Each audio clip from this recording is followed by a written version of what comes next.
Pulang lebih awal dari perjalanan dinas, baru saja sampai di gerbang, aku melihat adik iparku keluar dari rumah dengan wajah memerah dan pakaian yang acak-acakan. Firasatku mengatakan, ada sesuatu yang tidak beres. Aku segera memeriksa rekaman dari kamera tersembunyi dan terkejut bukan main. Bahkan sebelum koperku sempat kutarik masuk ke halaman, aku melihat Rina, adik iparku, keluar dari dalam rumah. Rambutnya sedikit berantakan. Wajahnya memerah padam seolah baru saja selesai menangis, dan kerah bajunya miring ke satu sisi. Ia begitu terkejut sampai-sampai menjatuhkan kunci motornya ke lantai paving di depan gerbang. Aku berdiri mematung di bawah pohon Kamboja di teras. Matahari siang belum sepenuhnya membakar halaman yang putih menyilaukan, tapi punggungku terasa dingin menggigil seolah baru saja disiram sember air es. Rina membungkuk untuk mengambil kuncinya, menghindari tatapanku. Sandal jepit yang ia kenakan terpasang terburu-buru hingga talinya miring. Mbak pulang kapan?" tanyanya gugup. Aku melirik jam di tanganku. Pukul 11.17. Seharusnya, saat ini aku masih berada di Surabaya untuk rapat dengan klien. Perjalanan dinas 3 hari itu mendadak diubah jadwalnya karena ada anggota keluarga dari pihak klien yang masuk rumah sakit. Aku langsung naik kereta pulang sejak pagi buta tanpa sempat memberitahu siapapun. Sepanjang jalan pulang, aku bahkan sudah berencana mampir ke pasar untuk membeli ikan mas untuk dibuat pepes, karena seminggu terakhir ini Mas Budi, suamiku, terus-terusan memintanya. Dan sekarang, baru sampai di gerbang, aku disambut pemandangan ini. Aku tidak menjawab pertanyaan Rina. Mataku terpaku pada kerutan di bahu kemejanya, lalu perlahan aku mengangkat wajah. "Kamu kesini mau apa?" Adik iparku menelan ludah. Kedua tangannya saling meremas. Ibu minta aku antarkan sarang burung walet buat Mas Budi. Setengah jam yang lalu, ibu baru saja meneleponku, bertanya di apotek mana yang menjual obat nyeri sendi yang bagus. Ia terdiam sesaat, lalu tertawa canggung. "Oh, mungkin ibu lupa bilang ke Mbak." Aku menatap ke dalam rumah. Pintu utama sedikit terbuka. Kipas angin di ruang tamu berputar mengeluarkan bunyi berderit. Di jemuran dekat dapur, handuk abu-abu milik suamiku masih basah. Rina menunduk dan menyingkir. "Aku pulang dulu ya, Mbak." Ia berjalan sangat cepat, nyaris berlari. Di ujung gang, ia bahkan sempat tersandung sepeda Pak Mamat penjual kupon undian yang terparkir di tepi tembok. Pak Mamat menyipitkan mata melihat Rina, lalu menoleh padaku. "Loh, Mbak Sari pulang cepat? Tadi saya lihat Mas Budi lari ke ujung gang beli es batu, mukanya tegang sekali." Aku tersenyum paksa. "Iya Pak, pekerjaannya selesai lebih awal." Pak Mamat berdecak sambil bersandar pada tongkatnya. "Ada tamu ya Mbak? Tadi saya lihat adik iparnya masuk ke sini dari pagi." Aku tidak menjawab lagi. Tanganku mencengkeram gagang koper begitu erat hingga terasa sakit. Masuk ke dalam rumah, aroma sampomin masih samar-samar tercium di udara. Pintu kamar tidur tertutup, Mas Budi keluar dari dalam, kaos yang ia kenakan terburu-buru tampak kusut di bagian leher. Ia menatapku selama beberapa detik, lalu tersenyum. "Loh, kamu pulang? Kok nggak bilang-bilang?" Aku berdiri diam, menatap suamiku. 10 tahun menikah. Aku hafal setiap kerutan keningnya, setiap jenis senyumnya. Setiap kali ia gugup, tangan kanannya tanpa sadar akan menarik-narik ujung kaosnya. Dan saat itu, ia sedang melakukan persis seperti itu. Aku baru sampai. Pekerjaannya sudah selesai? Sudah. Rumah terasa sunyi senyap, sampai-sampai suara tetesan air di wastafel dapur terdengar jelas. Mas Budi mengambil gelas di meja, menenggak isinya sampai habis, lalu mencoba mengalihkan pembicaraan. "Kamu sudah makan? Biar Mas belikan sesuatu." "Rina kesini mau apa?" Tangannya yang hendak meletakkan gelas terhenti di udara. "Oh, dia antar barang titipan ibu." "Barangnya mana?" "Mas taruh di dapur." Aku berjalan ke dapur. Di atas meja hanya ada sekantong jeruk dan sekotak biskuit yang sudah terbuka. Tidak ada sarang burung walet sama sekali. Di ruang tamu, Mas Budi menyalakan televisi dengan volume sangat keras. Suara acara komedi yang riuh terdengar memekakan telinga, kontras dengan suasana tegang di dalam rumah. Aku bersandar di dekat wastafel, kepalaku pening. Rina 8 tahun lebih muda dari suamiku. Saat aku baru menikah, ia masih kuliah semester 2 jurusan akuntansi. Rambutnya sebahu, dan ia selalu riang mengikutiku ke dapur untuk belajar masak. Keluarga suamiku cukup ramai. Ayah mereka meninggal lebih awal, jadi ibu membesarkan kedua anaknya sendirian. Beliau sangat memanjakan Rina, putri bungsunya. Pernah sekali Rina terlilit utang hampir 100 juta rupiah karena ikut investasi kosmetik bodong, dan kami berdualah yang harus melunasinya. Aku pernah berpikir aku cukup mengenalnya, setidaknya cukup untuk percaya ia tidak akan melakukan hal tercela di belakangku. Mas Budi masuk ke dapur, berdiri di belakangku. Kalau capek, istirahat saja dulu di kamar. Dari pagi Mas di rumah? Iya. Hari ini Mas minta kerja shift sore. Rina tadi mampir sebentar, lalu pulang. Aku berbalik menatap suamiku. Coba tatap mata aku, dan ulangi lagi. Sudut bibir Mas Budi berkedut. Kamu ini mikir apa sih, Sari? Aku yang bertanya padamu. Ia menghela napas kasar, lalu menarik kursi dan duduk. Ya ampun, kamu ini baru pulang dinas beberapa hari sudah bikin drama. Rina itu adikku. Karena dia adikmu, makanya dia boleh masuk ke rumah saat hanya ada kamu sendirian? Memangnya kenapa? Sejak kapan kamu jadi posesif begini? Aku tertawa sinis. Lalu bagaimana dengan wajahnya yang memerah dan bajunya yang acak-acakan saat keluar dari rumah ini? Astaga! Ia mengusap wajahnya. Dia jatuh dari motor di ujung gang, lalu ke sini untuk cuci muka dan ganti baju. Kamu ini mikirnya kemana-mana. Jawaban yang terlalu cepat itu justru membuatku semakin curiga. Mas Budi tidak pandai berbohong. Setiap kali mengarang cerita, kata-katanya seringkali terdengar seperti sudah disiapkan. Aku membuka kulkas dan mengambil sebotol air. Tanganku sedikit gemetar hingga airnya tumpah. Ia melihatnya, lalu melunakkan suaranya. Sari, kamu itu akuntan. Setiap hari pusing menghitung angka. Jadi suka berpikir yang tidak-tidak. Kita ini sudah hidup bersama berapa tahun? Aku diam. Ada hal-hal yang aneh. Orang sering mengira rasa cemburu akan meledak dahsyat seperti api, tapi yang kurasakan saat itu adalah kepalaku yang dingin. Semakin dingin, semakin jelas aku mendengar setiap suara kecil di rumah. Suara putaran kipas angin, detak jam dinding, dan suara sandal Mas Budi yang terseret di lantai keramik. Lalu aku teringat pada kamera kecil yang kusembunyikan di ruang tamu. Kamera itu kupasang 3 bulan lalu setelah kasus uang arisan Bu RT di ujung gang yang hilang. Waktu itu, seluruh kompleks heboh karena ada orang asing masuk ke rumahnya dan mengambil uang hampir 20 juta rupiah dari lemari. Karena takut, aku diam-diam memasang kamera di ruang tamu dan pintu belakang. Bahkan Mas Budi pun tidak tahu. Aku meletakkan botol air itu, mencoba menjaga suaraku agar tetap normal. Aku mau mandi dulu. Iya, istirahatlah. Aku menarik koper ke dalam kamar tidur, mengunci pintu. Jantungku berdebar kencang hingga sesak. Ponsel di dalam tasku bergetar karena ada pesan promosi. Tanganku membuka kunci layar, lalu membuka aplikasi kamera. Gambar yang muncul sedikit tersendat karena sinyal lemah. Ruang tamu rumahku, pukul 08.00 pagi. Rina masuk lebih dulu. Ia mengenakan kemeja krem, rambutnya diikat rendah. Beberapa menit kemudian, Mas Budi masuk dari luar, tangannya membawa sekantong es batu. Mereka bicara cukup lama. Aku mendekatkan wajahku ke layar. Lalu, Mas Budi menarik kursi dan duduk di samping adiknya. Rina menunduk dan menangis.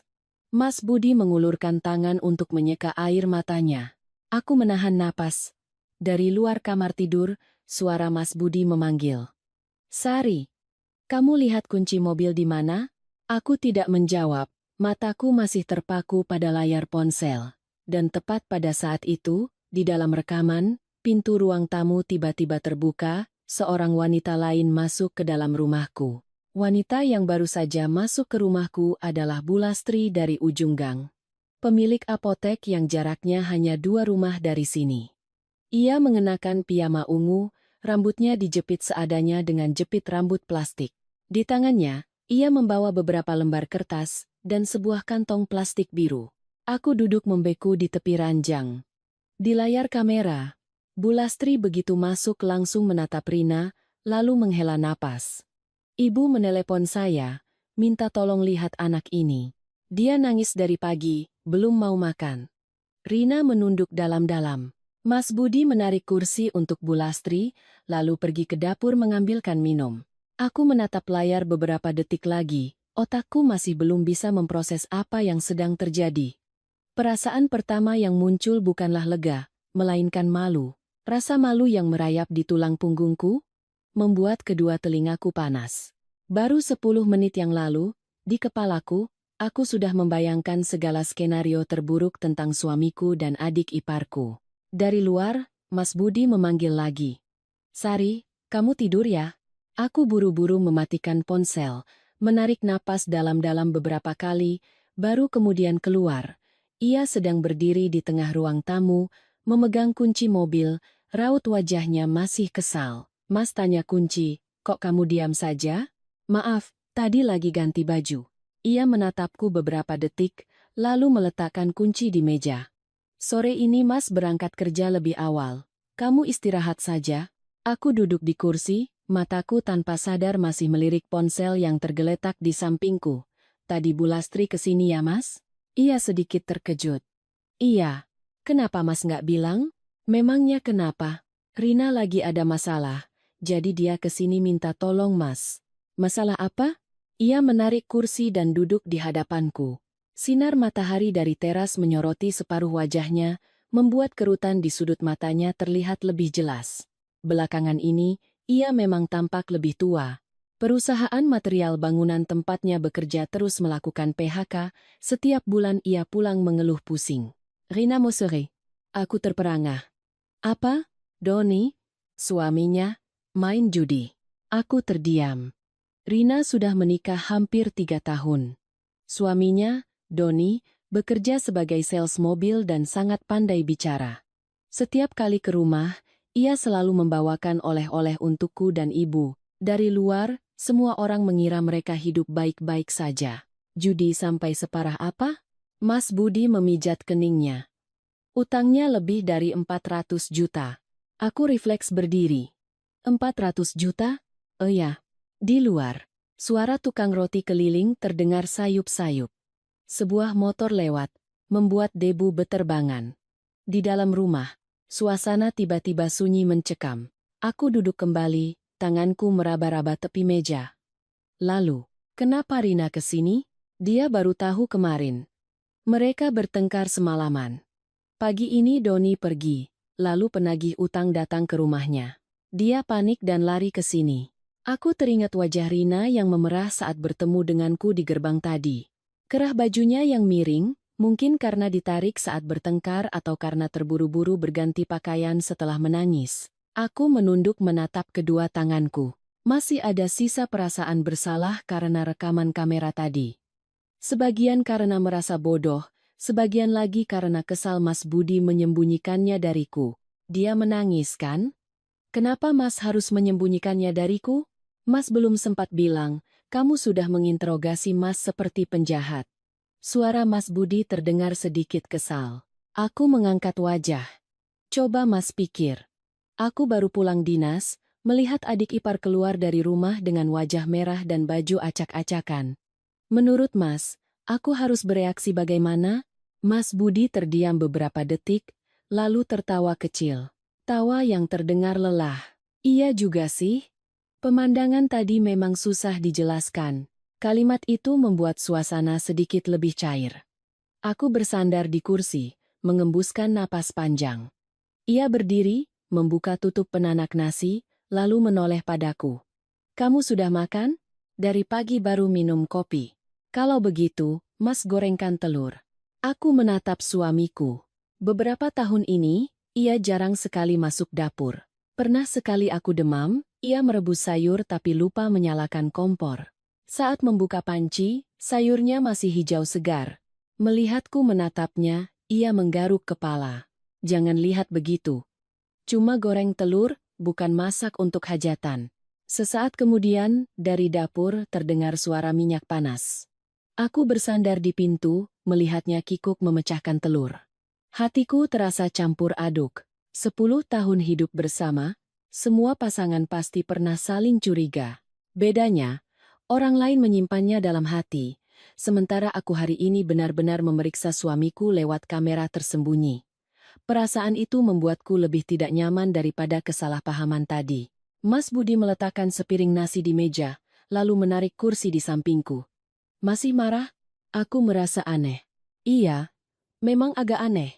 Aku melotot padanya. Ia tertawa. Habis Mas harus bilang apa?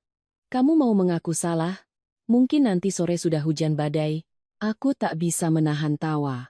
Caranya bicara yang santai terkadang membuat orang kesal, tapi itu juga yang menarikku dari pikiran-pikiran kelam. Namun, perasaan lega itu tidak berlangsung lama. Ponsel Mas Budi berdering. Di layar tertera nama ibu. Begitu ia mengangkatnya, suara ibu terdengar begitu keras hingga aku yang duduk di sebelahnya pun bisa mendengar. Budi, cepat ke sini, nak. Ada apa lagi, Bu? Rina mengunci diri di kamar dari tadi. Tangan Mas Budi terhenti di udara. Dia sudah pulang? Sudah dari siang. Ibu panggil makan tidak mau buka pintu. Suara ibu terdengar gemetar. Ibu dengar dia menangis terus di dalam. Sekarang dipanggil tidak menyahut lagi. Mas Budi langsung berdiri. Aku buru-buru mengambil tasku. Aku ikut. Rumah ibu hanya berjarak 2 gang kecil dari sini. Saat kami sampai, di halaman sudah ada beberapa tetangga yang berkerumun. Ibu, begitu melihat putranya, langsung menarik tangannya. Dari tadi ibu gedor-gedor pintu sampai mau copot rasanya. Pintu kamar Rina tertutup rapat. Mas Budi menggedornya dengan keras. Rin, buka pintunya. Di dalam sunyi senyap. Ibu berdiri di sampingnya, sesekali menyeka air mata dengan ujung bajunya. Anak ini dari kecil kalau ada masalah selalu mengurung diri. Waktu bapaknya meninggal juga begitu. Aku mendekat ke pintu. Sepertinya ada suara pelan dari dalam, seperti suara kursi digeser. Rina, ini Mbak Sari. Tidak ada jawaban. Mas Budi menatapku, lalu tiba-tiba mundur beberapa langkah dan menghantamkan bahunya ke pintu. Pintu terbuka paksa. Ibu menjerit histeris. Rina sedang berdiri di atas kursi di dekat jendela, tangannya memegang segenggam kertas lecek. Wajahnya pucat pasi, matanya bengkak. Di lantai, pakaian dan beberapa buku tabungan lama berserakan. Di atas meja, ada sebotol obat tidur yang tutupnya sudah terbuka. Ibu yang pertama kali menerjang masuk, sandal karetnya sampai terlepas satu. Ya Tuhan Rina. Kamu mau apa nak? Rina terkejut dan berbalik. Kursi di bawah kakinya sedikit goyah, kertas-kertas di tangannya berjatuhan. Selembar kertas melayang dan mendarat tepat di dekat kakiku. Itu adalah surat perjanjian utang dengan stempel merah. Mas Budi dengan cepat menarik adiknya turun dari kursi. Rina mencoba melepaskan diri. Lalu menangis tersedu-sedu. Tangisan yang seolah sudah lama ditahan. Aku capek, Mas. Aku sudah tidak kuat lagi. Ibu memeluk putrinya, tangannya gemetar. Rambutnya yang memutih tampak acak-acakan. Ada masalah apapun, kita selesaikan baik-baik. Kalau kamu begini, Ibu bagaimana? Aku berdiri di dekat meja. Mataku tertuju pada botol obat tidur. Tutupnya memang terbuka, tapi isinya masih hampir utuh. Mungkin ia hanya duduk di sana dalam keputusasaan, belum benar-benar melakukan tindakan nekat. Mas Budi mengambil botol obat itu dan memasukkannya ke dalam saku, lalu menarik kursi untuk Rina. Tenang dulu, Rina menyeka air mata dengan punggung tangannya, napasnya tersengal-sengal. Tadi penagih utang datang lagi. Mereka bilang, kalau minggu ini tidak bayar, mereka akan datang ke kantorku. Doni di mana? Ponselnya mati dari pagi. Di halaman, beberapa tetangga masih mengintip. Ibu berbalik dan menutup pintu dengan keras, lalu menarik tirai. Kamar kecil itu terasa panas dan pengap. Di sudut meja belajar lama, masih ada boneka beruang kusam dari masa sebelum Rina menikah. Aku membungkuk dan memunguti kertas-kertas di lantai. Semuanya adalah kwitansi pinjaman online, cicilan, dan tagihan kartu kredit yang jatuh tempo, Ada satu lembar yang bunga pinjamannya begitu tinggi hingga membuatku sesak napas. Kamu tahu semua ini sejak kapan? Baru kemarin. Uang di rumah habis. Rina tertawa getir. Uang tabungan sisa menikah. Aku juga serahkan semua padanya. Mendengar itu, ibu memegangi dadanya. Ya Tuhan. Ibu sudah bilang, perempuan itu yang harus pegang uang. Kamu sayang suami sampai begitu, nanti rumah dijual pun kamu tidak tahu. Rina menunduk, bahunya gemetar seperti anak kecil yang dimarahi. Aku menatapnya, antara kasihan dan kesal. Sejak awal menikah, Rina memang sangat memuja suaminya. Apapun yang Doni katakan, ia selalu menurut. Pernah sekali ia bahkan menggadaikan kalung pemberian ibu saat menikah untuk membantu suaminya modal usaha. Waktu itu, aku yang mengetahuinya dan diam-diam menebusnya kembali. Aku sudah pernah mengingatkannya.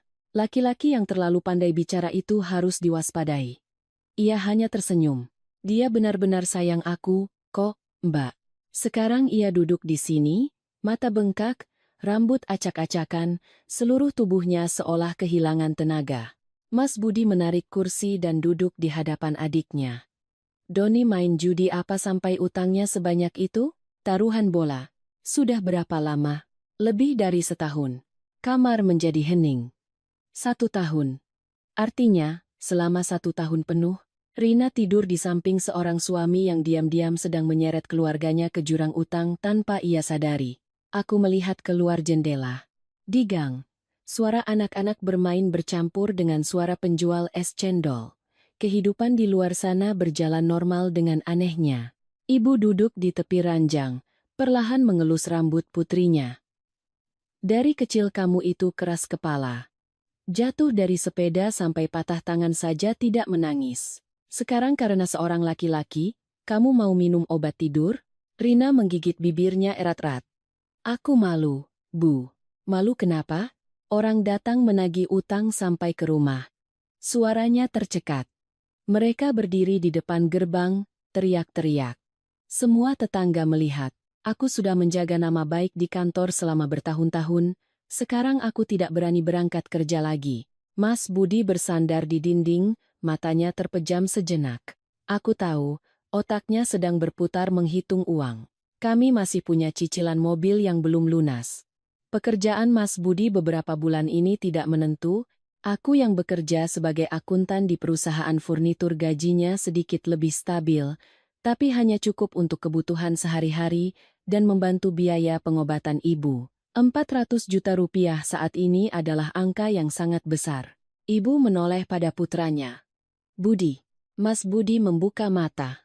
Ibu tahu kalian juga susah. Ibu tidak memaksa. Tapi sekarang, lihat adikmu. Mas Budi terdiam sangat lama. Aku juga diam. Ada saat-saat dalam keluarga di mana tidak ada yang perlu bicara. Tapi semua sudah saling mengerti apa yang dipikirkan. Jika kami membantu, kami akan kesulitan. Jika kami tidak membantu, keluarga ini pasti akan hancur. Tiba-tiba Rina mengangkat wajah. Mas, Mbak, tidak usah khawatirkan aku. Ia menarik laci meja dan mengeluarkan sebuah map. Aku berencana menjual apartemen. Aku terkejut. Apartemen itu kan masih KPR. Jual rugi pun tidak apa-apa. Mas Budi mengerutkan kening. Lalu kamu mau tinggal di mana? Aku pulang ke rumah ibu. Ibu langsung menggeleng. Suami istri kalau ada masalah ya diselesaikan berdua.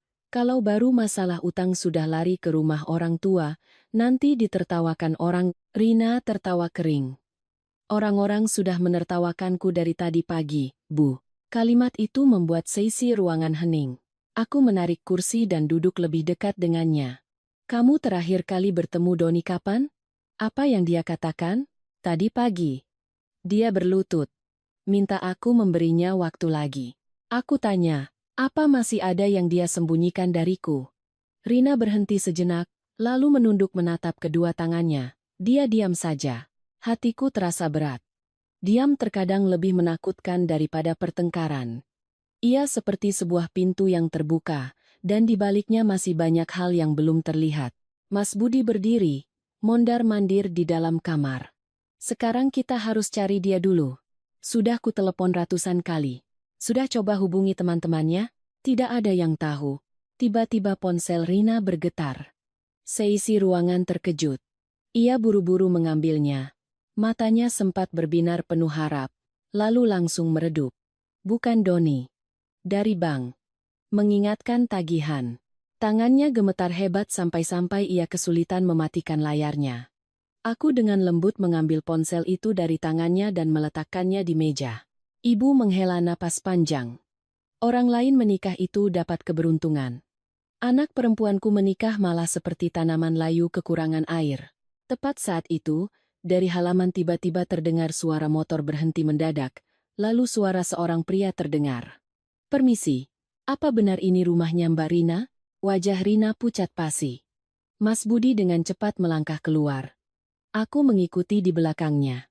Di gerbang, ada dua pria berusia sekitar 40-an tahun, mengenakan kemeja kusut. Satu orang memegang setumpuk kertas, yang satu lagi bersandar di motor sambil merokok. Pria yang lebih tua menatap lurus pada Mas Budi. "Anda kakaknya Mbak Rina?" "Iya." "Ada apa?" "Masalah uang saja." Pria itu mengeluarkan selembar kertas dari sakunya. "Suami Mbak Rina meninggalkan alamat ini." Belum sempat Mas Budi mengambilnya, dari belakangku terdengar suara langkah kaki. Ibu, begitu melihat kertas itu, langsung maju. "Ada apapun, tolong bicarakan baik-baik, jangan teriak-teriak di depan gang." Pria yang satu lagi tersenyum sinis. "Kami juga tidak mau ribut, Bu. Hanya saja, Mas Doni janji sore ini mau bayar." Rina berdiri di balik pintu, wajahnya putih seperti kertas. Dia utang berapa lagi?" Pria itu menatapnya beberapa detik, lalu menjawab perlahan. "Mbak pikir 400 juta itu sudah semuanya?" Begitu kalimat itu selesai diucapkan, seluruh halaman depan rumah seolah ditimpa beban yang sangat berat. Rina berdiri mematung di belakangku, kedua tangannya mencengkeram tepi pintu hingga memutih. Ibu terhuyung dan berpegangan pada tiang teras, bibirnya bergetar. Mas Budi melangkah keluar gerbang, menutup separuh pintu besi seolah ingin menghalangi pandangan penasaran para tetangga. "Tolong jelaskan." Pria yang memegang kertas melihat sekeliling, lalu merendahkan suaranya. "Kami ini hanya perantara, Mas. Total utang si Doni itu lebih dari 800 juta. Ibu terkesiap seolah kehabisan napas. Kerongkonganku terasa kering. 800 juta. Angka itu jauh melampaui semua bayanganku. Ini bukan lagi sekadar utang pinjaman online. Ini seperti sebuah lubang yang sudah digali sejak lama.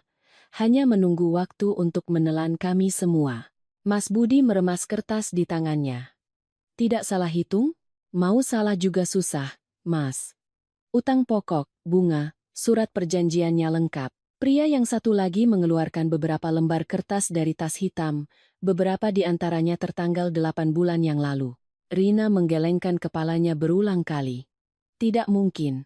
Dia bilang utangnya hanya sekitar 300 juta. Pria yang merokok tadi tertawa sinis. "Kalau penjudi jujur semua, kami sudah lama menganggur."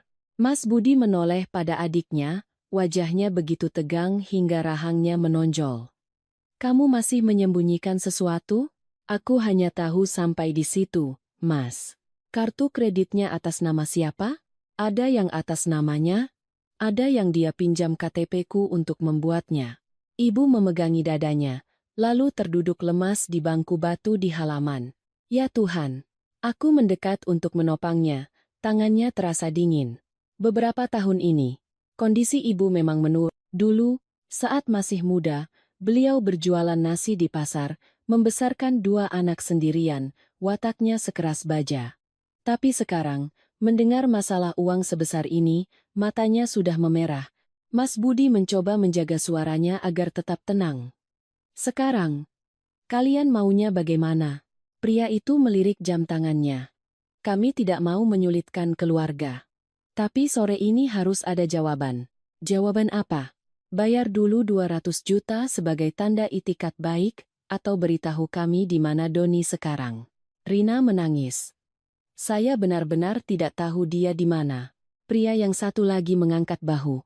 "Kalau begitu, Mbak urus sendiri."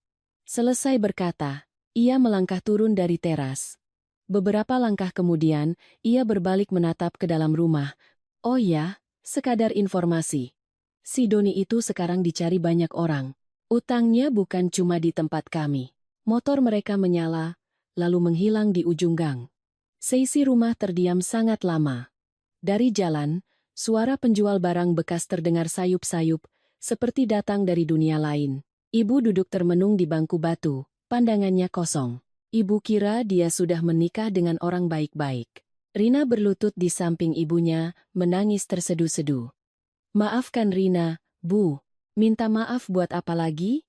Ibu mengelus rambut putrinya. Sekarang kamu mau bagaimana? Ia tidak bisa menjawab. Mas Budi bersandar di tiang teras, kedua tangannya di pinggang. Aku tahu kepalanya sedang kacau balau. Biasanya, jika menghadapi masalah besar, ia akan menjadi sangat pendiam. Semakin diam, semakin menakutkan. Aku menarik kursi dan duduk di samping ibu. Ibu masuk dulu, istirahat. Bagaimana ibu bisa istirahat? Beliau menoleh pada putranya. Budi, kita masih punya tanah di kampung. Mas Budi langsung mengangkat wajah. Ibu mau jual tanah itu? Lalu mau bagaimana? Membiarkan mereka datang ke sini setiap hari? Tanah itu untuk bekal hari tua ibu. Kalau hari tua tidak tenang begini, buat apa? Kalimat ibu membuat suasana semakin berat. Tanah yang beliau maksud adalah tanah warisan dari kakekku di Sukabumi. Beberapa tahun lalu ada yang menawarnya hampir 1 miliar rupiah, tapi ibu tidak mau menjualnya. Beliau selalu bilang, untuk masa tua nanti, ada tempat untuk pulang, menanam sayur, dan memelihara ayam. Sekarang, beliau rela melepaskannya demi utang putrinya. Rina menggeleng keras. Rina tidak akan menjual tanah ibu. Lalu kamu punya uang? Ia bungkam. Aku menatap wajah adik iparku yang kuyu, lalu teringat bagaimana ia selalu gegabah dalam urusan cinta sejak remaja. Dulu saat kuliah, ia pernah mogok makan seminggu hanya karena diputuskan pacarnya. Setiap kali mengingatnya, ibu selalu menggelengkan kepala. Anak itu perasaannya terlalu dalam. Dulu aku pikir, ia akan menjadi lebih dewasa setelah beberapa kali jatuh. Ternyata, semakin dewasa, ia jatuh semakin dalam. Tiba-tiba Mas Budi menoleh padaku. Kita masih punya uang tabungan berapa? Aku terdiam. Pertanyaan itu membuat hatiku mencelos. Sejak menikah, urusan keuangan sebagian besar aku yang pegang. Bukan karena Mas Budi boros, tapi karena ia terlalu mudah iba. Teman pinjam beberapa juta, ia segan menagih. Saudara minta tolong atas nama untuk cicilan barang, ia juga mengiyakan. Pernah sekali aku kesal dan bertanya, Mas ini hidup pakai perasaan atau pakai nasi? Ia hanya tersenyum. Orang kalau tidak benar-benar butuh tidak akan minta tolong. Sekarang, melihat tatapan matanya, aku tahu ia sedang berpikir untuk mengumpulkan uang demi menolong adiknya. Aku menarik napas dalam-dalam. Dana darurat kita masih ada sekitar 200 juta lebih. Bisa ditarik semua? Bisa. Rina langsung mengangkat wajah. Aku tidak akan mengambil uang Mas dan Bak. Mas Budi mengerutkan kening. Sekarang bukan waktunya gengsi. Aku yang berbuat. Aku yang tanggung jawab. Tanggung jawab dengan cara minum obat tidur? Kalimat Mas Budi membuatnya kaku. Ibu memalingkan wajah, matanya memerah. Aku menatap suamiku. Kalaupun kita berikan uang, kita harus pikirkan baik-baik. Ia diam. Aku tahu. Mengatakan hal itu di saat seperti ini sangat mudah dianggap tidak berperasaan, tapi 800 juta bukan main-main. Jika kami hanya menuangkan uang ke dalam lubang yang tidak tahu sedalam apa, kami semua akan ikut tenggelam. Kita harus temukan Doni dulu. Rina menunduk. Aku takut dia sudah kabur. Dia masih punya orang tua di Jawa Tengah. Dia mau kabur kemana? Mas tidak mengerti. Suaranya tercekat. Bulan lalu, aku baru tahu dia menjual jam tangan pernikahan yang paling dia sayangi. Waktu kutanya, dia bilang mau tukar model baru. Saat itu aku sudah merasa aneh. Aku duduk mendengarkan, hatiku terasa berat. Terkadang, tanda-tanda itu sudah ada sejak lama, hanya saja orang yang terlibat sengaja memilih untuk tidak melihat. Di halaman, langit mulai mendung. Tiba-tiba ponselku bergetar. Bu Lastri. Aku berjalan ke teras untuk mengangkat telepon. Suara Bu Lastri terdengar pelan. "Sari, tadi saya baru dengar dari apotek sebelah bank. Katanya mereka melihat suaminya Rina pagi tadi." "Di mana, Bu?" "Di kedai kopi dekat terminal Pulau Gebang." Aku mencengkeram ponsel. "Sama siapa?" "Sama seorang perempuan." Aku terdiam beberapa detik. "Ibu yakin?" "Yakin." Orang itu bahkan bilang mereka bertengkar hebat. Rasa dingin menjalari tulang punggungku. Di dalam rumah, suara ibu masih terdengar parau menyalahkan putrinya yang terlalu baik hati hingga bertemu suami yang tidak bertanggung jawab. Sementara di teras, aku berdiri mematung. Perempuan yang pagi tadi terekam kamera di rumahku. Perempuan yang belum sempat kutanyakan lebih jauh. Tiba-tiba, sebuah pikiran aneh melintas di kepalaku, membuat jantungku berdebar kencang. Mungkinkah masalah ini bukan hanya sekadar judi? Aku berdiri di teras hampir semenit lamanya, kepalaku masih berdengung setelah mendengar ucapan Bu Lastri, seorang perempuan.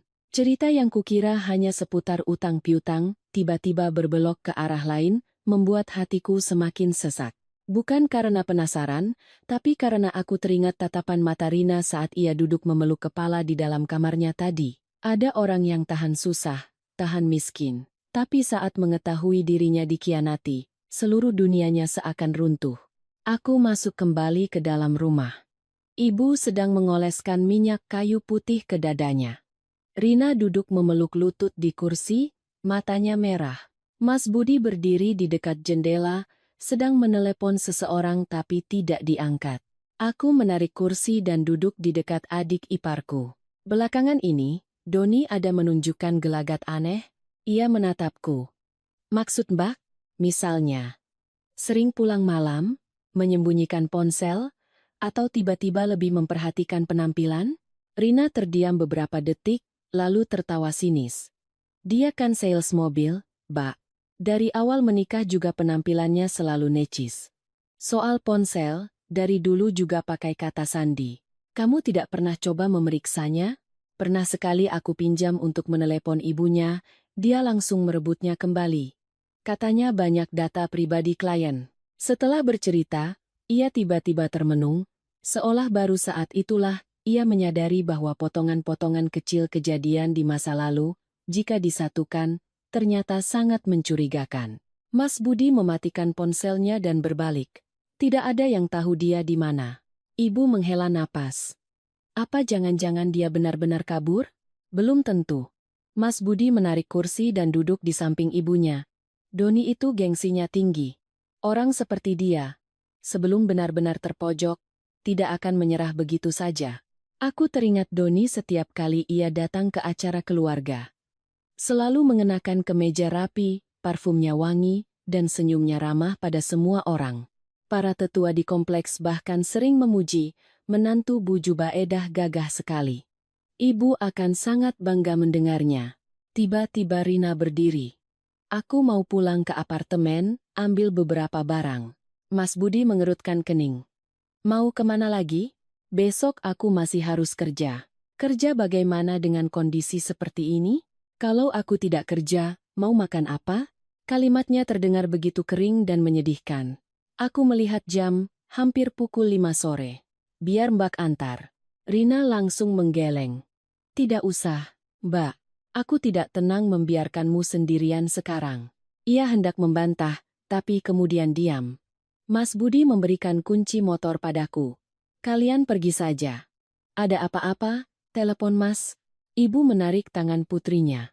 "Nanti di sana, lihat kalau masih ada surat-surat penting, bawa pulang semua." Rina mengangguk. Di jalan menuju apartemennya, hujan mulai turun rintik-rintik. Rina yang duduk di belakangku membisu. Aku melajukan motor dengan pelan. Sampai di apartemen, satpam yang berjaga begitu melihat Rina langsung memanggilnya. "Mbak Rina." "Iya Pak, tadi siang ada yang cari Mas Doni." Wajah Rina semakin pucat. "Siapa ya Pak?" "Seorang perempuan muda, naik mobil putih." Aku melirik adik iparku.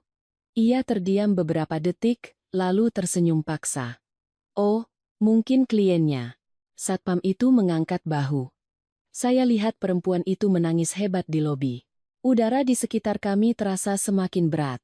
Rina mencengkeram tasnya, lalu berjalan cepat menuju lift. Aku mengikutinya dari belakang. Apartemennya berada di lantai 8. Begitu pintu terbuka, aroma parfum asing yang manis dan tajam masih tercium. Rina terhenti di ambang pintu. Aku juga menciumnya. Aroma parfum wanita muda. Matanya menyapu sesi ruangan, lalu berhenti pada sebuah gelas kaca di atas meja. Di bibir gelas itu, masih ada bekas lipstik merah. Ia melangkah maju, mengambil gelas itu, tangannya sedikit gemetar. Doni tidak suka minum pakai gelas kaca. Suaranya begitu pelan, nyaris seperti bisikan. Aku tidak tahu harus berkata apa. Ia meletakkan gelas itu dengan kasar, lalu berjalan lurus ke kamar tidur. Pintu lemari pakaian terbuka lebar, satu bagiannya kosong melompong. Ia berdiri mematung. Dia sudah membawa kopernya. Aku mendekat. Pakaian pria memang berkurang cukup banyak. Jam tangan pernikahan yang katanya ditukar model baru juga sudah tidak ada di laci. Rina terduduk lemas di tepi ranjang. Dia benar-benar pergi, Mbak. Aku duduk di sampingnya. Belum tentu. Dia sudah punya perempuan lain, apalagi? Kalimat itu keluar begitu saja, terasa ringan, tapi menyakitkan. Ia menunduk, menutupi wajahnya dengan kedua tangan. Aku bodoh sekali. Jangan menyalahkan dirimu terus. Aku selalu berpikir, asal aku cukup menyayanginya, keluarga kami akan baik-baik saja. Ia tertawa getir. Ternyata, semakin kita menyayanginya, semakin mudah ia menyembunyikan segalanya. Di balkon, hujan mulai deras. Aku berdiri dan berkeliling apartemen. Di dapur, ada mie instan yang baru dimakan separuh. Di sudut meja kerja, ada beberapa struk belanja barang-barang mewah. Aku memungut salah satunya. Tanggal pembeliannya 2 bulan yang lalu, saat Doni sudah mulai terlilit utang. Seseorang yang sedang tenggelam dalam utang tapi masih berusaha hidup mewah. Itu lebih menakutkan daripada kemiskinan. Rina membuka laci di samping tempat tidur, memasukkan beberapa dokumen ke dalam tasnya. Tiba-tiba ia berhenti. Loh? Ia mengambil sebuah foto kecil. Aku mendekat untuk melihat. Itu adalah foto Doni yang sedang berdiri di samping seorang wanita muda di sebuah kafe. Di belakang foto, ada tulisan tangan seorang wanita, "Aku akan menunggumu jujur." Rina menatap foto itu sangat lama. Anehnya, ia tidak lagi menangis. Ia hanya diam. Keheningan yang menakutkan. Aku dengan lembut mengambil foto itu. Mungkin ini orang yang diceritakan Bu Lastri tadi. Ia mengangguk pelan. Aku pernah lihat perempuan ini. Kapan? Bulan lalu. Doni bilang dia klien yang mau beli mobil. Lalu, waktu itu aku sudah merasa aneh. Ia tertawa sinis. Klien macam apa yang menatap suami orang seperti menatap kekasihnya? Aku menghela napas. Terkadang, firasat seorang wanita itu sangat tajam. Hanya saja, saat rasa sayang masih begitu besar, ia akan mencari-cari alasan untuk meyakinkan dirinya bahwa ia hanya berburuk sangka. Rina membuka brankas kecil di dalam lemari.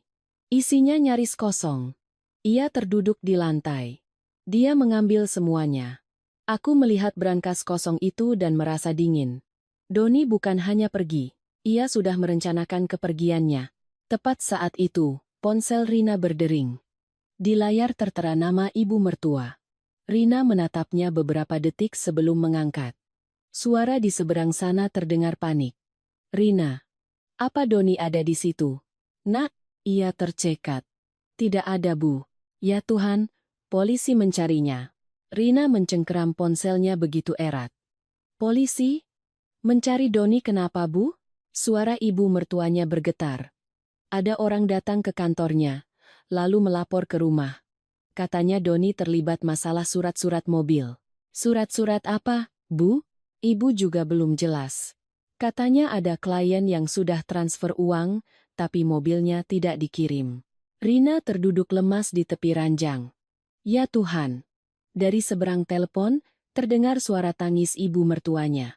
Kalau kamu tahu dia di mana, tolong beritahu ibu, neneknya darah tingginya kumat dari tadi sore. Rina. Rina benar-benar tidak tahu, Bu. Suaranya melemah, lalu sambungan terputus. Aku mengambil ponselnya, mencoba menenangkan ibu mertuanya sebentar, lalu menutup telepon. Di dalam kamar, hanya ada suara hujan yang menghantam jendela kaca. Rina duduk termenung seperti orang kehilangan jiwa. Aku menatapnya.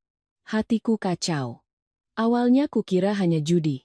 Sekarang masalahnya merembet ke penggelapan uang, klien, polisi. Jaring-jaring yang disembunyikan Doni di belakang istrinya mungkin jauh lebih besar dari yang kami bayangkan. Aku berjalan ke balkon, menutup pintu geser. Dari lantai 8, halaman apartemen tampak berkilauan basah oleh hujan. Di belakangku, tiba-tiba Rina tertawa kering. Mbak tahu, waktu baru menikah, aku percaya sekali padanya. Aku berbalik. Ia duduk memeluk lutut di atas ranjang, matanya menatap kosong. Dulu dia pernah membawaku ke puncak naik mobil tua pinjaman temannya. Mobilnya mogok di tengah tanjakan, kami harus mendorongnya lebih dari 1 kilometer. Tapi aku tetap merasa bahagia. Ia menunduk, tersenyum sinis. Perempuan itu kadang aneh ya Mbak. Cuma karena seorang laki-laki mau berkorban sedikit untuknya, ia langsung mengira seumur hidup laki-laki itu akan selalu ada untuknya. Aku duduk di sampingnya. Sekarang jangan pikirkan itu lagi. Aku tidak mengerti. Dia benar-benar menyayangiku, Mbak. Kalimat itu membuatku tercekat. Terkadang, perasaan orang dewasa memang tidak hitam putih. Ada yang benar-benar berkhianat. Ada juga yang masih menyayangi tapi lemah, tergiur kemewahan, takut gagal, lalu mendorong dirinya sendiri begitu jauh hingga tak bisa kembali. Ponselku bergetar. Mas Budi, kalian di mana? Masih di apartemen? Aku melirik Rina, lalu merendahkan suaraku. Dari pihak keluarga Doni bilang polisi mencarinya. Di seberang sana, hening beberapa detik. Masalahnya jadi besar. Iya, Mas ke sana sekarang. Belum sempat aku menjawab, dari luar pintu apartemen, tiba-tiba terdengar suara ketukan keras. Rina terlonjak kaget. Aku berdiri dan berjalan ke pintu. Siapa? Di luar hening sejenak. Lalu terdengar suara seorang wanita. Saya mau bertemu Mbak Rina. Aku mengintip dari lubang pintu. Seorang gadis yang masih sangat muda, rambutnya panjang diikat rendah, mengenakan kemeja putih yang basah oleh hujan. Wajahnya pucat, matanya merah seperti sudah lama menangis. Aku membuka pintu sedikit. Cari siapa, ya? Gadis itu melihat ke dalam, lalu menggigit bibir. Saya mau bertemu Mbak Rina. Rina melangkah maju dari belakang. Begitu melihat gadis itu, tubuhnya menegang. Itu adalah perempuan yang ada di dalam foto. Suasana membeku. Gadis itu menunduk sangat dalam. Maaf saya datang malam-malam. Rina berdiri diam, tangannya terkepal. Kamu siapa? Nama saya Dinda. Suara gadis itu bergetar. Saya bekerja di showroom mobil tempat Mas Doni. Aku menyingkir, mempersilakannya masuk. Pakaiannya basah. Begitu masuk, matanya menyapu seisi ruangan, lalu terhenti pada koper yang terbuka di sudut. Mungkin ia juga sadar Doni telah pergi. Rina duduk, wajahnya pucat. Kamu kesini mau apa? Dinda berdiri di tengah ruangan, kedua tangannya saling meremas. Saya mau menjelaskan. Rina tertawa sinis. Menjelaskan apa? Hubunganmu dengan Doni? Tidak perlu. Saya hanya ingin dengar sekali saja darimu. Suara gadis itu tercekat. Saya tidak tahu kalau dia sudah punya istri. Ruangan sunyi senyap. Aku menatap gadis di hadapanku. Cara berpakaian, suara, dan tatapan matanya, semuanya masih sangat muda. Mungkin usianya baru sekitar 25 atau 26 tahun. Rina bersandar di kursi, matanya merah tapi ia tidak lagi menangis. Sudah berapa lama kamu berhubungan dengan suamiku? Lebih dari setengah tahun. Apa yang dia katakan padamu? Dinda menunduk. Dia bilang dia masih lajang. Sebuah tawa kering keluar dari tenggorokan Rina, terdengar mengerikan. Setengah tahun, gumamnya, seolah bicara pada dirinya sendiri.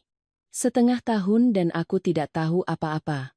Dinda buru-buru mengeluarkan setumpuk kertas dari tasnya. Saya kesini karena masalah ini. Aku mengambilnya. Itu adalah surat perjanjian pemesanan mobil dan bukti transfer, totalnya lebih dari 300 juta rupiah. Rina melihatnya dan terdiam.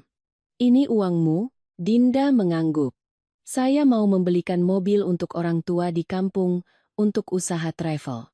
Mas Doni bilang bisa dapat harga khusus. Setelah saya transfer, dia terus menunda-nunda. Suara gadis itu mulai bergetar. Hari ini, pihak kantor baru tahu kalau dia menerima uang klien secara pribadi. Aku mendengarnya dan punggungku terasa dingin. Rina menunduk dalam-dalam, kedua tangannya gemetar. Dinda mengangkat wajah menatapnya, matanya memerah. Sore ini saya baru tahu kalau dia sudah menikah. Tahu dari mana? Saya mencarinya di kantor. Salah satu rekan kerjanya yang memberitahu. Ia tercekat. Saya kira saya hanya ditipu dalam urusan cinta. Ternyata, Mbak jauh lebih menderita daripada saya. Rina duduk diam seperti patung. Aku menatap kedua wanita di hadapanku, hatiku terasa berat. Satu adalah istri, satu lagi juga korban. Tidak ada yang menang di sini. Di luar guntur menggelegar. Tiba-tiba Dinda menunduk sangat dalam di hadapan Rina. Saya minta maaf, Mbak. Rina menatapnya sangat lama, lalu bertanya pelan, "Kamu menyayanginya?" Dinda menangis. Iya. Jawaban jujur itu justru membuat suasana semakin menyakitkan. Rina tersenyum sinis, matanya memerah. Sama. Aku juga. Tidak ada yang bicara lagi. Tepat saat itu, ponsel Dinda berdering. Ia terkejut melihat layarnya, lalu wajahnya pucat pasi. Mas Doni. Rina langsung berdiri. Nyalakan loudspeakernya. Tangan Dinda begitu gemetar sampai ia menekan tombol itu beberapa kali. Suara Doni terdengar serak di seberang sana. Kamu di mana? Dinda melirik Rina, lalu menjawab pelan. Lagi di luar. Jangan pulang ke apartemen. Mas di mana? Hening sejenak. Lalu Doni mengucapkan satu kalimat yang membuat seisi ruangan membeku. Aku perlu bertemu Rina. Seluruh ruangan hening setelah kalimat itu. Hujan di luar balkon masih berjatuhan, tapi aku bisa mendengar dengan jelas napas Rina yang terengah-engah di sampingku. Dinda memegang ponselnya dengan tangan gemetar. Mas mau bertemu Mbak Rina untuk apa? Suara Doni terdengar serak, seolah sudah berjam-jam tidak tidur. Berikan teleponnya padanya. Rina berdiri diam beberapa detik, lalu maju dan merebut ponsel itu.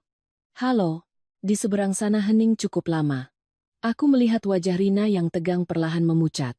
Mungkin ia sendiri tidak menyangka, di saat seperti ini, ia masih gemetar mendengar suara suaminya. Kamu di mana? Bukan urusanmu lagi. Aku perlu bertemu denganmu. Untuk apa? Mau pinjam surat-surat lagi? Atau mau menjual barang lain? Di seberang sana, terdengar helaan napas kasar. Rin, aku tidak punya waktu untuk menjelaskan. Rina tertawa dingin. Oh, jadi sekarang aku yang harus punya waktu untukmu? Kamu sedang dicari banyak orang. Kabur saja sana. Suaranya tiba-tiba tercekat. Kamu kan hebat. Hening lagi. Lalu Doni berkata lebih pelan. Aku tidak pernah berniat menyakitimu. Rina memejamkan mata. Aku melihat kerongkongannya bergerak. Kamu sudah cukup menyakitiku. Temui aku sekali ini saja. Untuk apa? Ada hal yang harus kamu tahu. Ia tertawa kering. Memangnya masih ada apa lagi? Kamu punya anak haram? Dinda yang berdiri di sampingnya langsung menunduk. Di seberang sana tidak ada jawaban langsung. Keheningan itu begitu panjang hingga hatiku ikut membeku. Rina membuka matanya. Jawab. Doni terdengar menarik napas berat. Uang utang itu bukan hanya karena judi. Aku melihat punggung Rina menegang. Maksudmu? Aku di terminal Pulau Gebang. Kalau kamu mau tahu semuanya, datang ke sini. Kalau aku tidak datang, kalau begitu, biarkan saja polisi yang mencariku. Suara Doni merendah. Tapi saat itu, akan ada banyak hal yang tidak bisa diselamatkan lagi. Panggilan itu terputus. Rina berdiri mematung beberapa detik, lalu perlahan menurunkan ponselnya. Aku mendekat. Dia bilang apa? Ia menatapku, matanya merah tapi kosong. Dia di terminal. Dinda bertanya dengan cemas. Mbak benar-benar mau menemuinya? Rina tersenyum sinis. Setidaknya, Aku harus tahu bagaimana persisnya aku ditipu. Aku langsung menelepon Mas Budi. Kami sudah menemukannya. Dia di Terminal Pulau Gebang. Kalian tunggu di situ, jangan kemana-mana. Tidak akan sempat, Mas. Aku takut dia kabur. Hening sejenak. Kalau begitu, kamu temani Rina. Jangan biarkan dia bertemu Doni sendirian. Aku baru saja mematikan telepon saat Rina sudah mengambil tasnya. Wajahnya kini tampak sangat tenang. Ketenangan yang datang setelah terlalu banyak menangis dan terlalu banyak terluka. Dinda berdiri dengan canggung. Boleh aku ikut? Rina menatapnya beberapa detik. Untuk apa kamu ikut? Dinda menunduk. Aku juga ingin mendengar kebenarannya. Aku melihat kedua wanita di hadapanku dan berpikir, hidup ini memang penuh ironi. Satu adalah istri, satu lagi adalah korban. Seharusnya mereka saling membenci, tapi sekarang mereka justru berdiri berdampingan seperti dua orang yang terseret oleh banjir yang sama. Kami bertiga turun ke parkiran di tengah hujan yang semakin deras. Di perjalanan, Rina yang duduk di belakangku membisu. Dinda mengikuti dengan motornya di belakang kami. Lampu jalanan tampak kabur, air hujan memantul di aspal. Mendekati Terminal Pulau Gebang, lalu lintas macet total. Orang-orang berlarian menarik koper, suara klakson bersahutan. Aku menghentikan motor di bawah tenda sebuah warung kecil. Coba telepon dia lagi. Rina menelepon. Kali ini Doni langsung mengangkat. Kamu di mana? Gerbang 3. Tunggu di situ. Ia mematikan telepon dan berjalan cepat. Aku menarik lengannya. Tenang. Ia mengangguk, tapi matanya sudah memerah. Kami menerobos kerumunan orang. Hujan yang turun miring membuat pakaian kami basah. Lalu aku melihat Doni. Ia berdiri di bawah kanopi di dekat tiang lampu. Kemejanya kusut, janggutnya mulai tumbuh, sangat berbeda dari penampilannya yang necis biasanya. Tas travel hitam tergeletak di kakinya. Begitu melihat Rina, wajahnya memucat. Rina berdiri beberapa langkah di depannya.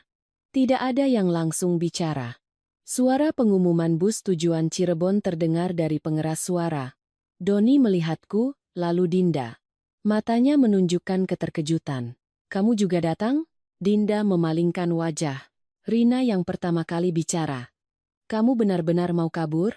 Doni menunduk. Aku belum beli tiket. Lalu berdiri di sini untuk apa? Aku sedang berpikir. Rina tertawa getir.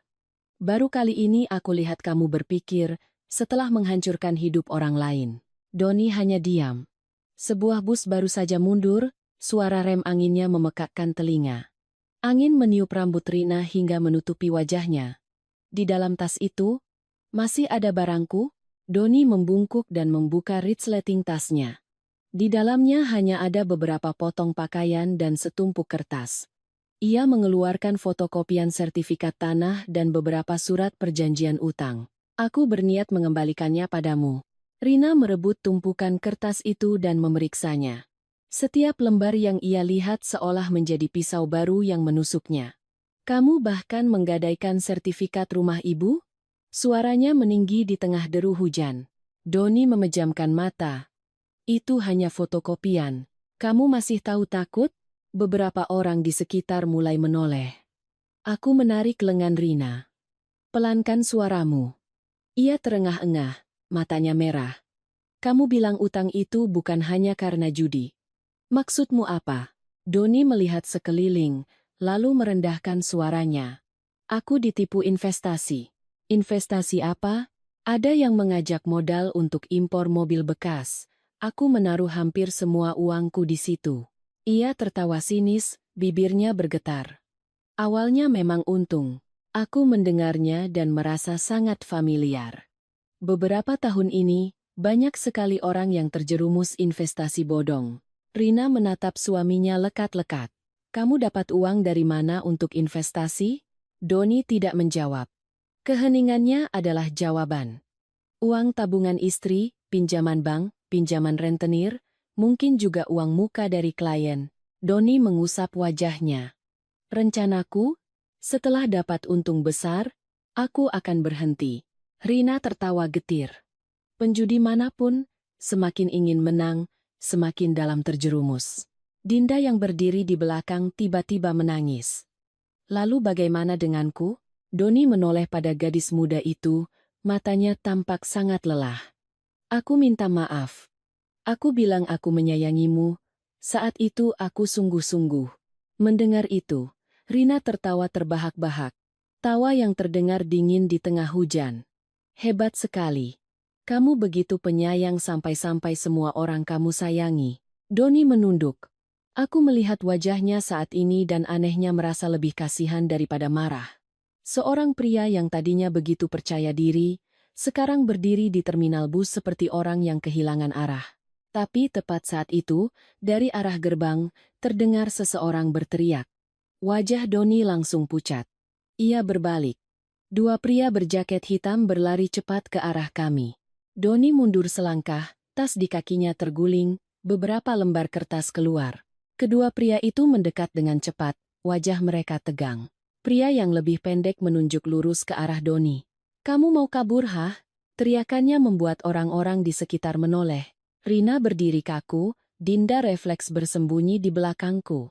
Doni memberi isyarat dengan tangannya. "Mas Anto, kita bicara baik-baik." "Baik-baik bagaimana? Kamu bawa lari uang orang hampir 1 miliar lalu menghilang."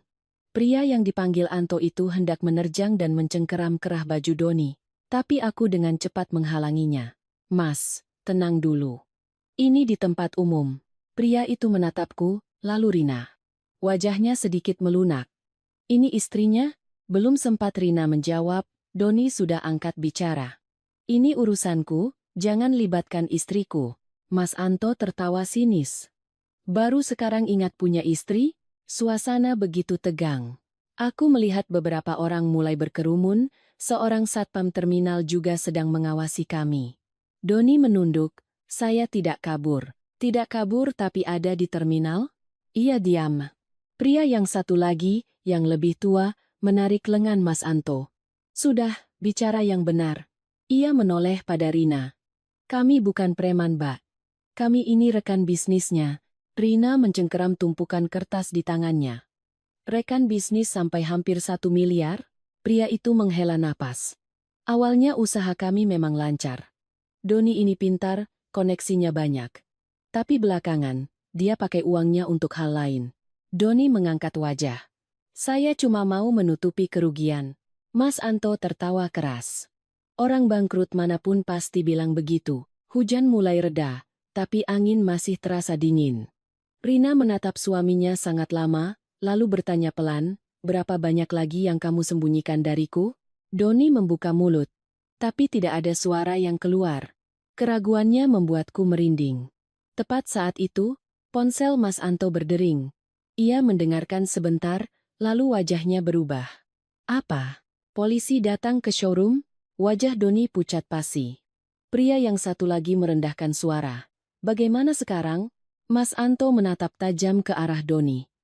"Kamu ikut kami ke kantor polisi." Rina langsung menoleh pada suaminya.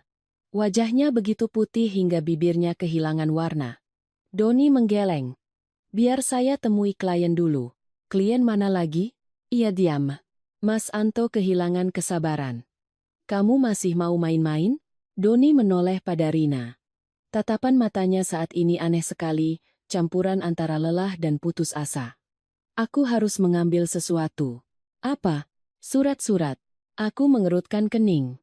"Surat apa?" Ia menatapku beberapa detik, lalu berkata pelan. "Sertifikat asli milik ibu." Rina terperangah. "Tanah di kampung?" Doni mengangguk.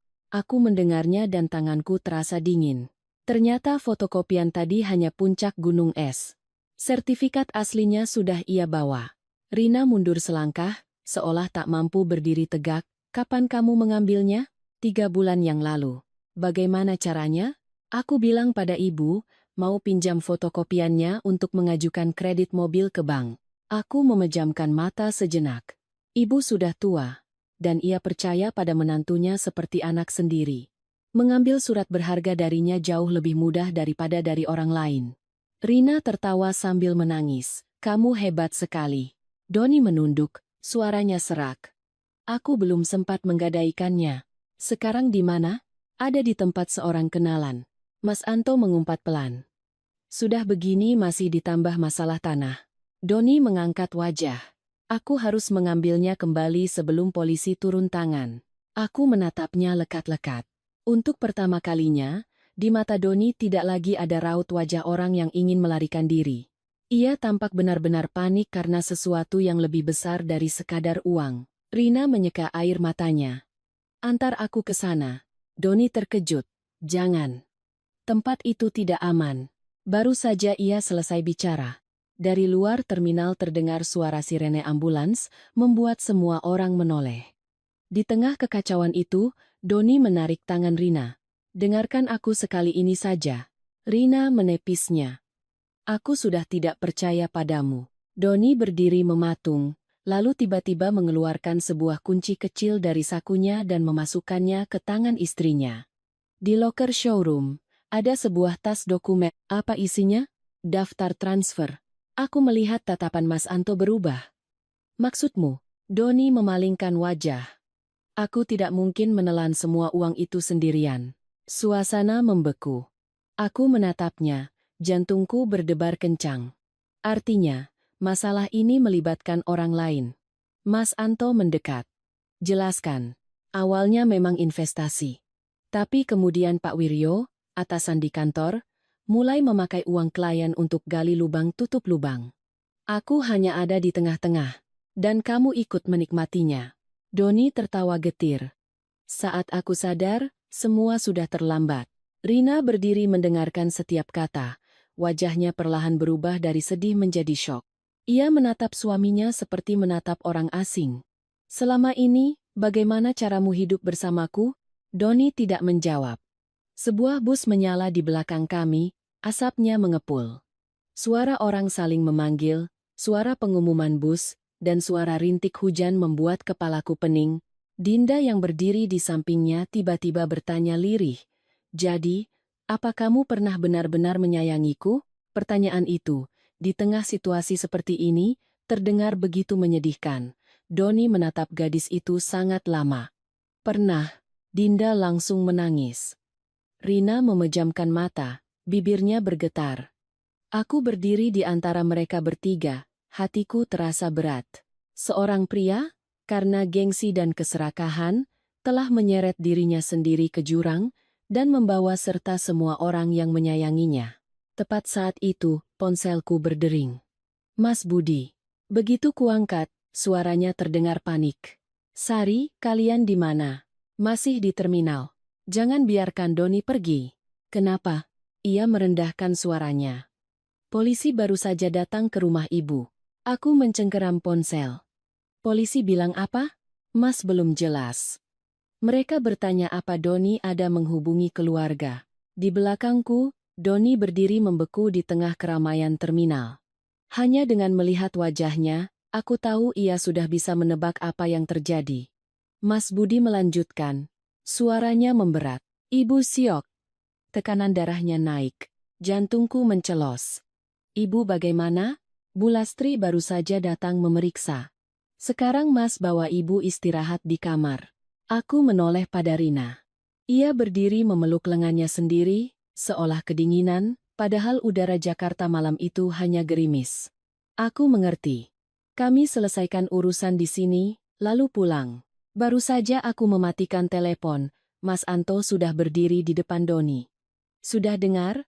Sekarang kamu mau bagaimana? Doni menunduk, air hujan dari rambutnya menetes ke kerah kemejanya yang kusut. Saya akan pergi. Rina langsung mengangkat wajah. Pergi kemana? Ke kantor polisi. Ia tersenyum sinis, matanya merah. Baru kali ini kamu terdengar hebat. Doni tidak menjawab. Suara pengumuman bus kembali terdengar. Orang-orang menarik koper melewati kami. Semua tampak terburu-buru, seolah tidak ada yang tahu. Di sebuah sudut kecil ini, ada beberapa orang yang sedang berdiri di ambang kehancuran. Mas Anto melipat tangan menatap Doni. Lalu bagaimana dengan sertifikat tanah itu? Doni mengangkat wajah, menatapku, lalu Rina. Pak Wiryo yang pegang. Mendengar nama itu, Mas Anto mengumpat pelan. Sudah kuduga. Aku mengerutkan kening. Pak Wiryo itu siapa? Pria yang lebih tua di samping Mas Anto menghela napas. Direktur showroom mobil itu. Rina terperangah. Doni bilang, Pak Wiryo sangat baik padanya. Mas Anto tertawa dingin. Baik seperti pada mesin cetak uang. Doni mengusap wajahnya, suaranya lelah. Awalnya hanya meminjam uang klien beberapa hari, lalu dikembalikan. Tapi lama-lama arus kasnya macet, jadi semakin dalam. Dan kamu ikut-ikutan. Aku pikir, selama aku bisa mengembalikannya, semua akan baik-baik saja. Rina tertawa kering. Orang mencuri saja masih tahu takut. Kamu malah menjadikan rumah mertuamu sebagai jaminan. Kalimat itu, meskipun diucapkan dengan pelan, terasa begitu menyakitkan. Doni menunduk, tidak lagi menatap siapapun. Aku menatapnya, hatiku campur aduk. Marah, tapi juga kasihan. Seorang pria yang tadinya begitu rapi dan percaya diri, sekarang berdiri di bawah kanopi terminal seperti bayangan dirinya sendiri. Dinda berdiri di belakang, matanya merah. Mungkin baru sekarang gadis itu mengerti orang seperti apa yang telah ia cintai. Tepat saat itu, ponsel Doni berdering. Ia melihat layarnya, lalu terdiam.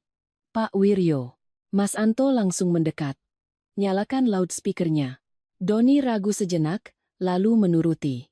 Suara seorang pria parubaya terdengar panik dan kesal. Kamu di mana? Di luar, Pak. Di terminal. Polisi sudah datang ke kantor. Saya tahu. Kamu masih berdiri di situ, Pak. Bapak masih memegang sertifikat tanah mertua saya, kan? Di seberang sana hening sejenak, lalu Pak Wiryo tertawa sinis. Kamu sekarang masih sempat memikirkan itu? Rina mencengkeram tanganku. Saya harus mengambilnya kembali. Datang ke sini, baru kita bicara. Bapak kembalikan dulu. Bodoh. Suara pria itu menjadi dingin. Kamu pikir sekarang siapa yang masih bisa percaya pada siapa? Doni memejamkan mata. Jangan libatkan keluarga saya. Waktu kamu mengambil uang, kamu tidak berpikir begitu. Suara di telepon tiba-tiba bercampur dengan suara ribut di belakangnya, seperti banyak orang sedang bertengkar. Pak Wiryo merendahkan suaranya, kalau kamu mau selamat, jangan muncul lagi. Panggilan terputus. Mas Anto menatap Doni seolah ingin meledak. Sekarang kamu paham? Dia mau melimpahkan semuanya padamu. Doni tersenyum lelah. Saya tahu. Rina menatap suaminya sangat lama, lalu bertanya pelan. Kamu benar-benar berniat kabur? Ia menggeleng. Awalnya iya. Tapi sekarang. Doni menatap lurus pada istrinya. Aku sudah lelah. Sebuah kalimat yang biasa saja, tapi terdengar begitu putus asa. Hujan sudah reda, air menetes dari kanopi. Aku melihat jam, hampir pukul 9 malam. Doni tiba-tiba membungkuk, mengambil tasnya, lalu menoleh padaku. Mbak Sari. Aku terkejut. Sejak menikah, jarang sekali ia memanggilku seserius itu. Ya? Nanti kalau ada apa-apa, tolong jaga Rina. Rina langsung mengerutkan kening. Kamu bicara apa? Doni tersenyum sinis. Aku sudah cukup membuat masalah. Mas Anto kehilangan kesabaran. Ayo, pergi. Tepat saat mereka hendak meninggalkan terminal, dari jauh terdengar suara seseorang memanggil. Doni, seorang wanita parubaya berlari tergopoh-gopoh dari arah luar. Rambutnya acak-acakan, kakinya masih mengenakan sandal rumah. Itu adalah Ibu Doni. Begitu melihat putranya, beliau langsung menerjang dan memukul-mukul bahunya. Ya Tuhan, kamu ini berbuat apa? Nak, Doni berdiri diam, membiarkan ibunya memukul, kepalanya tertunduk. Nenekmu masuk rumah sakit. Rina terdiam. Ibu Doni menoleh padanya, air matanya mengalir. Ibu minta maaf, nak. Suaranya bergetar. Ibu tidak tahu dia akan berbuat sejauh ini. Rina menggigit bibirnya. Aku melihat matanya kembali memerah, tapi kali ini tidak ada lagi amarah. Hanya lelah. Ibu Doni menarik tangan putranya. Ayo pulang. Kamu harus ke kantor polisi. Kalau kamu pergi, bapakmu bagaimana? Doni berdiri membeku. Mungkin ini pertama kalinya aku melihatnya benar-benar panik, bukan karena utang, bukan karena polisi, tapi karena orang tuanya. Mas Anto menghela napas. Bu, bawa Bapak ke rumah sakit dulu. Urusan di sini biar kami yang tangani. Ibu Doni menggeleng. Tangani bagaimana? Rumah kami sekarang didatangi orang terus. Beliau menoleh pada Rina, matanya memerah. Nak, Rina menunduk. Iya Bu, Ibu tahu, Ibu sudah tidak punya muka lagi di depanmu. Ia diam. Ibu Doni dengan gemetar mengeluarkan sapu tangan tua dari sakunya, lalu membukanya. Di dalamnya ada sepasang cincin kawin emas. Ini cincin kawin ibu dan bapak. Doni langsung mengangkat wajah. Bu, pegang ini. Beliau memasukkan cincin itu ke tangan putranya. Jual. Dapat berapapun. Jualah. Doni mencengkeram cincin itu, matanya memerah. Doni tidak mau. Sekarang masih punya gengsi? Suaranya tercekat. Bapakmu di rumah sakit terus bertanya, Doni di mana? Rina memalingkan wajah dengan cepat. Aku tahu ia sedang menangis. Hujan sudah benar-benar berhenti, hanya angin malam yang berhembus dingin. Doni menatap cincin di tangannya sangat lama, lalu tiba-tiba menoleh pada Rina. Aku minta maaf. Rina berdiri diam. Sejak menikah, apa kamu pernah berpikir akan ada hari seperti ini? Ia tersenyum sinis di antara air matanya. Pernah, Doni terperangah. Sejak hari kamu menjual jam tangan pernikahan kita, aku sudah tahu.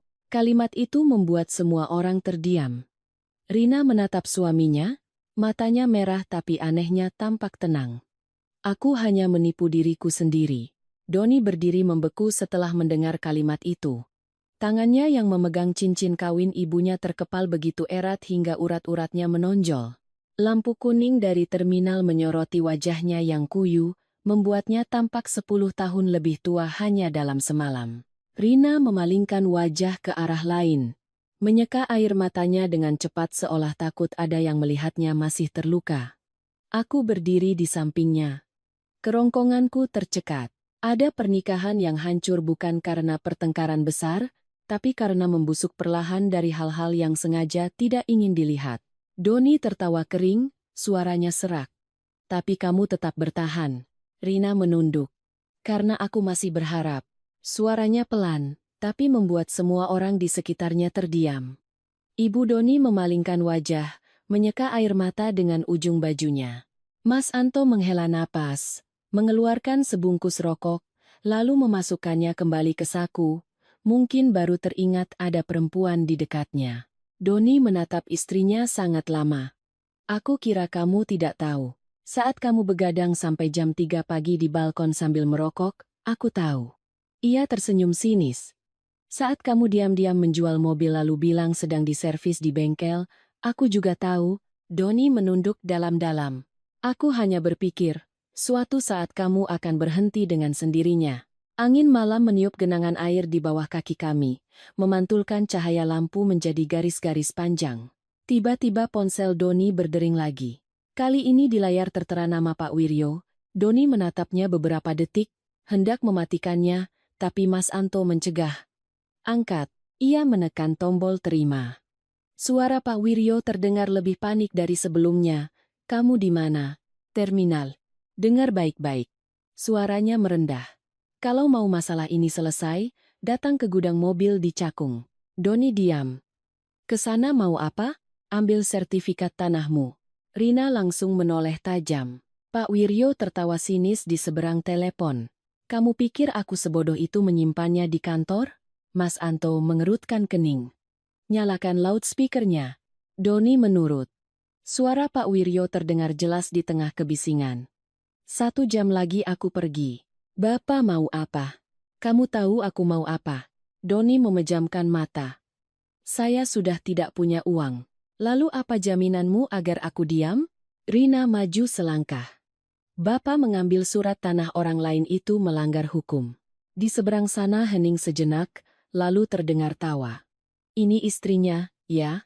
Sebaiknya kamu tanya suamimu dulu. Aku mendengarnya dan punggungku terasa dingin. Pria itu melanjutkan, uang klien yang hilang, tanda tangan palsu, kontrak palsu, suamimu terlibat semuanya. Doni mencengkeram ponselnya. Jangan libatkan keluarga saya lagi. 1 jam tidak datang, jangan salahkan aku. Panggilan terputus. Mas Anto menatap Doni. Kamu mau bagaimana? Doni menunduk sejenak, lalu mengangkat wajah. Saya harus pergi. Rina langsung menyela. Aku ikut. Jangan. Kamu pikir sekarang aku masih takut? Doni menatap istrinya sangat lama, lalu menoleh padaku. Mbak Sari, tolong jaga dia. Rina tertawa getir. Baru sekarang kamu peduli padaku? Ia tidak menjawab. Ibu Doni maju dan memegang tangan putranya. Jangan pergi sendirian, nak. Ibu antarkan bapak ke rumah sakit saja. Urusan Doni, biar Doni selesaikan sendiri. Beliau menangis. Aku melihat pemandangan itu, hatiku terasa berat. Seorang ibu yang seumur hidupnya berjuang membesarkan anak, di akhir usianya harus berdiri di terminal bus melihat putranya hancur. Mas Anto berpikir sejenak. Aku ikut denganmu. Pria yang lebih tua di sampingnya juga mengangguk. Doni menggeleng. Jangan. Pak Wiryo itu sangat curiga. Lalu kamu mau masuk ke sana sendirian? Setidaknya aku bisa mendapatkan sertifikat itu kembali. Rina mencengkeram tasnya. Sudah kubilang, aku ikut. Ia menatap lurus pada suaminya. Kalau dia benar-benar memegang surat tanah ibuku, aku harus ada di sana. Doni mengatupkan bibirnya. Sesaat kemudian, ia mengangguk sangat pelan. Baik, aku langsung menyela. Kalau begitu, aku juga ikut. Mbak di sini saja. Aku tidak mungkin membiarkan kalian pergi berdua. Dinda yang berdiri di belakang tiba-tiba bersuara lirih. Boleh aku ikut juga? Semua orang menoleh padanya. Gadis itu menunduk. Bagaimanapun juga, aku ikut terseret dalam masalah ini. Mas Anto melirik jam. Jangan buang waktu lagi. Ayo berangkat. Kami berpencar. Aku membonceng Rina. Mas Anto pergi bersama Doni, dan Dinda mengikuti di belakang. Jalan menuju Cakung hampir pukul 10 malam masih ramai oleh truk udara setelah hujan terasa dingin dan lembab. Rina yang duduk di belakangku memeluk erat tas dokumennya, sepanjang jalan ia tidak mengucapkan sepatah kata pun. Aku bertanya pelan, kamu tidak apa-apa? Ia tersenyum sinis. Mungkin. Sesaat kemudian, ia tiba-tiba bicara. Dulu waktu baru menikah, dia pernah berjanji padaku, nanti kalaupun kami miskin, dia tidak akan membiarkanku menunduk karena uang. Aku diam mendengarkan. Waktu itu aku percaya sekali padanya. Suaranya terdengar ringan seperti angin. Perempuan itu terkadang hanya butuh janji seperti itu untuk mau mengikuti seorang pria seumur hidupnya. Aku menghela napas, manusia bisa berubah. Atau memang sifat aslinya begitu, dan aku yang tidak bisa melihatnya? Tidak ada yang bisa menjawab pertanyaan itu. Hampir pukul 11, kami sampai di sebuah area pergudangan yang terletak jauh di dalam jalan kecil, di samping depo peti kemas. Malam hari, area ini sangat sepi. Doni turun dari motor dan menelepon. Beberapa menit kemudian, gerbang besi besar itu terbuka sedikit. Seorang pria berbadan tegap keluar. Jangan ramai-ramai. Mas Anto mengerutkan kening. Pak Wiryo di mana? Di dalam. Doni menoleh pada kami. Biar aku masuk duluan. Rina menarik lengannya. Kalau setengah jam lagi kamu tidak keluar, bagaimana? Ia menatap istrinya beberapa detik, lalu tersenyum lelah. Kalau begitu, lapor saja ke polisi. Kalimat itu membuat jantungku mencelos. Doni mengikuti pria itu masuk ke dalam, gerbang besi perlahan tertutup di belakangnya. Di luar, hanya tersisa kami, berdiri di tengah tanah basah yang dingin, angin malam berhembus di antara tumpukan peti kemas. 10 menit pertama berlalu sangat lambat. Rina mondar-mandir di depan gerbang. Mas Anto merokok tanpa henti. Dinda duduk meringkuk di atas motornya. Lalu dari dalam gudang, terdengar suara pertengkaran yang sangat keras. Disusul oleh suara dentuman keras, seperti ada sesuatu yang jatuh ke lantai semen. Rina terlonjak. Mas Doni. Ia berlari menuju gerbang besi. Aku menarik lengannya. Tenang dulu, lepaskan aku. Suaranya pecah. Dari dalam, suara pertengkaran semakin ricuh. Terdengar suara benda diseret, lalu sebuah umpatan kasar. Mas Anto membuang rokoknya. Aku masuk. Baru saja ia melangkah. Gerbang besi tiba-tiba terbuka. Doni keluar dari dalam. Kemejanya semakin kusut, sudut bibirnya sobek dan sedikit berdarah. Tangannya memeluk erat sebuah tas dokumen hitam. Rina terdiam. Belum sempat ia berlari mendekat, dari belakang Doni, seorang pria kurus tinggi mengenakan kaos polo hitam ikut keluar. Wajahnya pucat, tapi tatapan matanya tajam. Aku langsung menebak. Itu Pak Wiryo.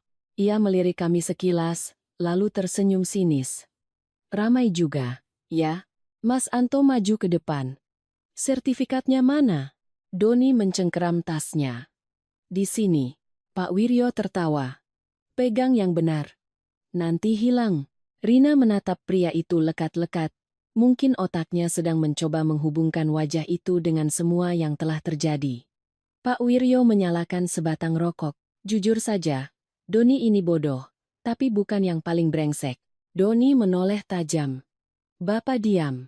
Diam agar kamu sendirian yang jadi orang jahat? Suasana kembali tegang. Pak Wiryo menatap Rina. Kamu pikir suamimu mengambil uang karena perempuan? Rina kaku. Bapak mau bilang apa? Awalnya, dia melakukan semua ini untukmu. Doni menggeram. Cukup. Pak Wiryo tidak peduli. Dia pinjam uang untuk mempertahankan apartemen kalian. Untuk membelikanmu mobil. Agar setiap kali pulang ke rumah mertua, dia bisa bangga. Rina tertawa getir. Lalu akhirnya dia tidur dengan perempuan lain. Pak Wiryo mengangkat bahu. Laki-laki kalau sudah gagal, gampang sekali berbuat salah. Doni hendak menariknya masuk, tapi Pak Wiryo menepis tangannya. Sekarang kamu masih punya gengsi? Baru saja kalimat itu selesai, dari kejauhan terlihat sorot lampu mobil. Sebuah mobil berhenti mendadak di depan gerbang. Lalu terdengar suara seseorang memanggil, Pak Wiryo. Seorang wanita parubaya turun dari mobil. Ia mengenakan setelan kerja, rambutnya disanggul rapi, tapi wajahnya pucat. Begitu melihat wanita itu, Pak Wiryo tampak terkejut. Kenapa kamu ke sini? Wanita itu tidak menjawab. Matanya menyapu ke arah Doni. Lalu berhenti pada tas dokumen di tangannya. Sudah kamu kembalikan surat tanahnya? Pak Wiryo mengerutkan kening. Ini bukan urusanmu. Tentu saja urusanku. Wanita itu mendekat. Kamu mau menyeret keluarga orang lain lagi? Rina menatap wanita itu, lalu menoleh padaku dengan bingung. Aku juga tidak mengerti. Doni menunduk sangat dalam. Maafkan saya, Bu. Wanita itu memejamkan mata sejenak, lalu menghela napas. Sampai sekarang kamu masih memanggilku Bu. Pak Wiryo membentak. Cukup, wanita itu berbalik. Kamu yang diam. Suaranya tidak keras, tapi begitu dingin hingga semua orang terdiam. Selama bertahun-tahun ini kamu berbuat apa? Apa aku belum cukup diam? Aku melihat pemandangan di hadapanku, kepalaku pening. Jelas ada sesuatu yang lebih dalam di antara mereka bertiga. Mas Anto mengerutkan kening. Sebenarnya ada apa ini? Wanita itu menoleh pada Rina dan berkata perlahan, saya istri Pak Wiryo. Rina terperangah. Wanita itu tersenyum sinis. Dulu saya juga sepertimu, terlalu percaya pada suami. Pak Wiryo membuang muka. Wanita itu mendekati Rina. Doni bukan orang pertama yang diseret olehnya. Suasana hening. Aku melihat Doni. Ia berdiri menunduk seperti orang yang kehabisan tenaga.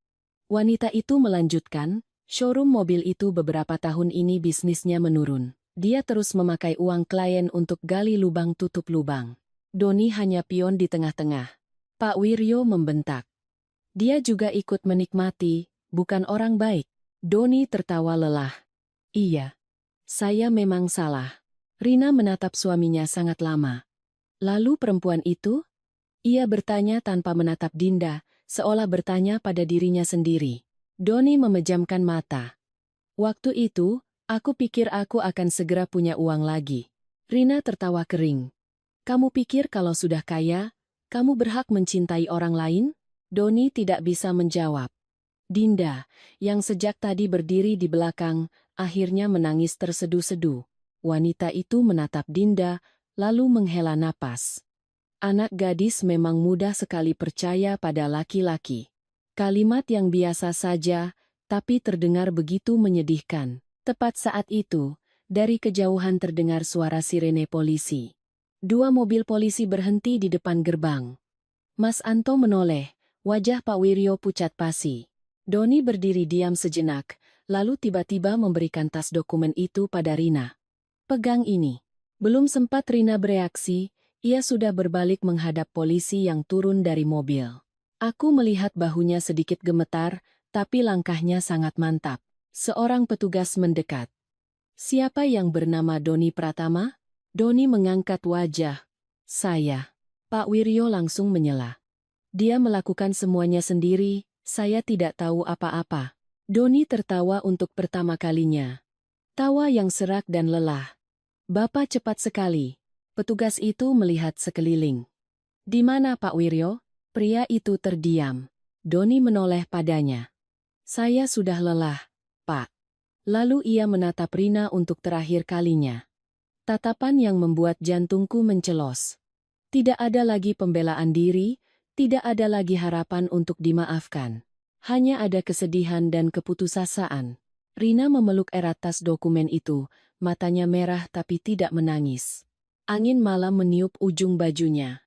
Doni perlahan mengangkat kedua tangannya ke depan. Boleh saya bertemu orang tua saya dulu? Petugas itu menatapnya sejenak, lalu mengangguk. Cepat, suasana di gudang itu terasa begitu berat. Pak Wiryo masih berdiri mematung. Istrinya menatapnya dengan tatapan yang sangat lelah. Doni menoleh pada Rina. Kamu pulang duluan saja. Rina memeluk tas itu. Bapakmu dirawat di rumah sakit mana? Rumah sakit Cipto Mangunkusumo. Aku ikut. Doni menggeleng. Tidak perlu. Memangnya kamu masih bisa memutuskan? Kalimat itu membuatnya terdiam. Aku mendekati Rina. Ayo, kita temui bapaknya. Mas Anto berbicara sebentar dengan polisi. Petugas lain mulai masuk ke dalam gudang untuk memeriksa Pak Wiryo dan yang lainnya. Hujan sudah berhenti total. Doni diizinkan duduk di kursi belakang mobil polisi. Aku membonceng Rina, mengikuti dari belakang. Dinda berdiri di gerbang, menatap kami sampai menghilang. Di perjalanan menuju rumah sakit, Rina tidak bicara. Ia duduk di belakang, memeluk tas dokumen itu seolah takut kehilangan. Sampai di rumah sakit, Ibu Doni sedang duduk di luar ruang UGD. Begitu melihat kami, beliau langsung berdiri. Doni. Beliau berlari dan memeluk putranya, menangis terseduh-seduh. Doni, Ibu minta maaf. Seorang petugas mengingatkan, hanya 5 menit. Doni mengangguk, lalu masuk ke dalam bersama ibunya. Aku dan Rina duduk di kursi tunggu. Bau disinfektan terasa menyengat. Rina membuka tas dokumen itu. Di dalamnya ada sertifikat tanah ibu, surat-surat utang, daftar transfer, dan setumpuk catatan tangan. Aku melihatnya. Semua adalah rincian keluar masuk uang selama setahun lebih. Ada catatan kecil. Uang klien A. Bayar bunga bank, nombok mobil. Rina menatap tulisan itu. Dia mencatat semuanya. Mungkin dia takut lupa. Ia tersenyum sinis. Atau takut tidak ada yang percaya lagi padanya. Tepat saat itu, ponselnya berdering. Ibu. Nak, kalian di mana? Di rumah sakit. Bu, bagaimana keadaannya? Rina melihat ke dalam ruang UGD. Polisi mengantar Doni menjenguk bapaknya. Ibu terdiam lama. Ibu. Ibu baru saja menemukan amplop yang ditinggalkan Doni. Jantungku berdebar. Amplop apa, Bu? Di dalamnya ada buku tabungan atas nama kamu. Rina terdiam. Atas nama Rina? Iya. Isinya 150 juta. Ia duduk membeku, seolah tidak mengerti. Ibu melanjutkan, di luar amplop dia tulis, uang terakhir yang belum sempat ku kembalikan pada Rina. Rina mencengkeram ponselnya. Aku melihat wajahnya berubah dari syok menjadi sakit. Ada orang yang melakukan banyak sekali kesalahan. Tapi di tengah tumpukan kesalahan itu, ia masih berusaha menyisakan sedikit kebaikan terakhir. Dan justru itulah yang paling menyakitkan. Rina mematikan telepon. Dia menyembunyikan uang itu mungkin untuk kabur. Ia menggeleng. Kalau untuk kabur, Dia pasti sudah membawanya. Aku tidak tahu harus menjawab apa. Sesaat kemudian, pintu ruangan terbuka. Doni keluar, matanya merah. Ibunya mengikuti di belakang. Rina berdiri. "Bapak bagaimana?" Doni menjawab pelan, "Sudah lebih baik." Lalu ia menatap istrinya. Bapak minta maaf padamu." Rina menunduk. "Jangan biarkan Bapak banyak pikiran." Doni terdiam, lalu mengeluarkan sebuah kunci kecil dari sakunya dan meletakkannya di tangan Rina. "Ini apa?" "Loker di showroom." "Ada apa di dalamnya?" "Uang tunai." Rina terperangah. "Berapa?" "Sekitar 200 juta lebih." Aku terkejut. Doni tersenyum lelah. "Uang itu tadinya untuk membayar klien. Kenapa tidak kamu pakai?" "Dipakai pun tidak akan cukup." Ia menunduk. "Aku menyimpannya untuk berjaga-jaga kalau masih ada jalan untuk kembali." Rina mencengkeram kunci itu. "Aku semakin tidak mengerti dirimu." Doni tersenyum sedih. "Aku juga tidak mengerti diriku sendiri." Petugas mendekat. "Sudah waktunya." Ibu Doni menangis. Doni memeluk ibunya. "Doni minta maaf, Bu." Beliau memukul-mukul punggung putranya. "Kamu membuat bapak dan ibu malu sekali." Ia hanya diam. Rina memalingkan wajah, tapi air matanya terus mengalir. Aku memberinya tisu.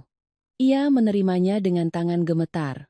"Mbak, kalau dari awal aku berani menghadapi semuanya, apa hasilnya akan berbeda?" Aku menatapnya. Matanya bengkak. Seluruh tubuhnya seperti baru saja diterpa badai. "Mungkin berbeda, mungkin juga tidak." Ia tersenyum sinis. "Aku selalu berpikir, asal aku cukup menyayanginya, dia akan menjadi orang baik dengan sendirinya." Belum sempat aku menjawab, dari ujung koridor terdengar suara seseorang memanggil. "Mbak Rina." Kami berdua menoleh. Dinda berlari tergopoh-gopoh ke arah kami. Wajahnya pucat pasi. Ia berhenti di depan kami, terengah-engah. "Mbak Rina." Ia menunjukkan layar ponselnya. Sebuah pesan dari Doni, dikirim lebih dari 1 jam yang lalu, sebelum mereka bertemu di terminal. "Aku sudah mengirimkan alamat loker di showroom padamu sore tadi." Rina mengambil ponsel itu, tangannya gemetar. Di dalam pesan itu tertulis, "Di dalam loker ada uang dan dokumen klien. Kalau terjadi apa-apa padaku, tolong berikan pada Rina." Di bawahnya ada satu baris lagi, "Jangan cari aku." Rina menatap layar itu sangat lama, lalu perlahan memejamkan mata. Mungkin baru pada saat inilah ia benar-benar mengerti satu hal. Doni tidak melarikan diri pada akhirnya, karena ia masih ingin menyelamatkan sesuatu. Terlambat, kikuk, tapi tetap sebuah usaha. Di koridor rumah sakit, Doni duduk di ujung bersama petugas. Lampu neon yang pucat menyinari wajahnya yang lelah. Rina perlahan berjalan mendekatinya. Doni mengangkat wajah. Rina menunjukkan layar ponsel itu. "Kamu mengirim ini pada Dinda sebelum bertemu denganku." Doni menunduk. "Iya. Jadi waktu itu kamu sudah merencanakannya. Kamu tahu cepat atau lambat hari ini akan datang." Rina terdiam sejenak. "Uang di loker dan buku tabungan itu, kamu berniat menyembunyikannya dariku?" Doni tersenyum sedih. "Aku sudah tidak punya muka untuk bicara." Rina duduk di kursi di hadapannya. Untuk pertama kalinya, suaranya terdengar lembut. "Kamu tahu kapan saat aku paling sakit hati?"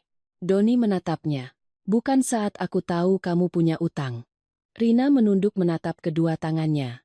"Tapi saat aku berpikir kamu menganggapku sebagai orang lain." Doni mengepalkan tangannya. "Aku takut kamu meninggalkanku. Dan akhirnya kamu melakukan semua hal yang membuatku harus meninggalkanmu." Ia tersenyum sinis, matanya merah. Doni terdiam lama, baru kemudian berkata pelan. "Dulu waktu baru menikah, aku berpikir, asal aku bisa mencari banyak uang, kamu akan bahagia." Rina tertawa kecil. "Aku tidak pernah memintamu menjadi kaya. Tapi aku merasa kalah." "Kalah dari siapa?" Doni menatap koridor yang panjang. "Dari Mas Budi." Aku yang duduk di belakang terdiam. Doni tersenyum kering. "Kakak iparku hidupnya biasa-biasa saja, tapi rumah tangganya tenang. Sementara aku, selalu ingin lebih dari orang lain." Awalnya aku hanya ingin cepat punya uang untuk membuka showroom sendiri.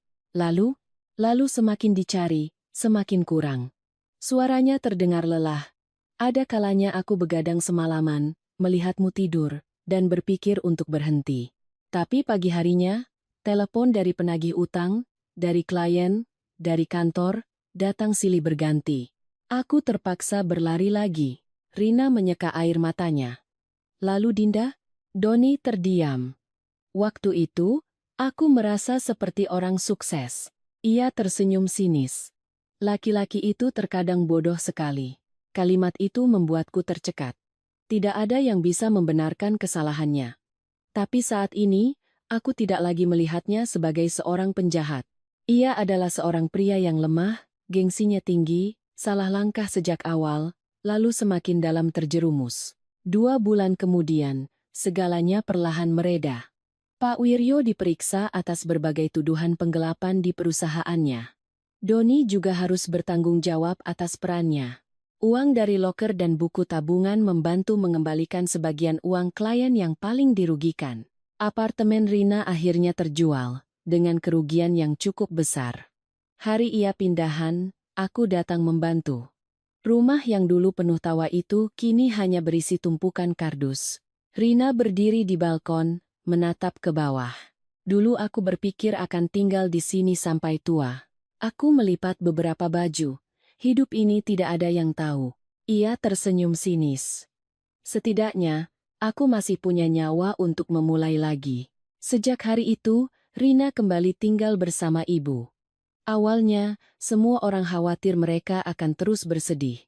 Ternyata, justru ibu yang paling cepat menarik putrinya dari keterpurukan. Setiap pagi, ibu membangunkannya untuk membantu berjualan lontong sayur.